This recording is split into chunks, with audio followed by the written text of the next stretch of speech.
પછી ભગવાનનો ક્રોધ શાંત નહોતો થતો કોઈ રીતે. તો ભગવાનના ક્રોધને શાંત કરવા માટે થઈ અને દેવતાઓ સ્તુતિ કરે, પણ કોઈની સ્તુતિથી ભગવાન રાજી ન થયા. લક્ષ્મીજીને બોલાવ્યા, લક્ષ્મીથી પણ શાંત ન થયા. ત્યારે એવા સમયે બ્રહ્માજીએ કહ્યું, બેટા પ્રહલાદ, તું ભગવાનની સ્તુતિ કર. અને અસુર યોનિનો બાળક ભગવાન ઠાકોરજીની સ્તુતિ કરે છે.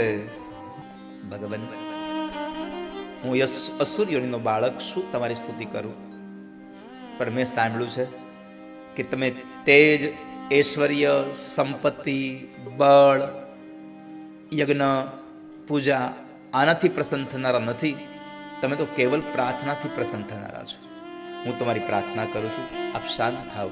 અંતે પ્રહલાદની સ્તુતિ સાંભળી અને ભગવાન ઋષિ નારાયણે પોતાનો ક્રોધ શાંત કર્યો. હિરણ્યકશિપુના શરીરને નીચે ફેંકી દઈ અને પ્રહલાદને પોતાની ગોદમાં બેસાડી અને એક ગાય જેમ પોતાના વાછરડાને ચાટે એમ ભગવાન પોતાની જીભથી પ્રહલાદને ચાટી રહ્યા છે.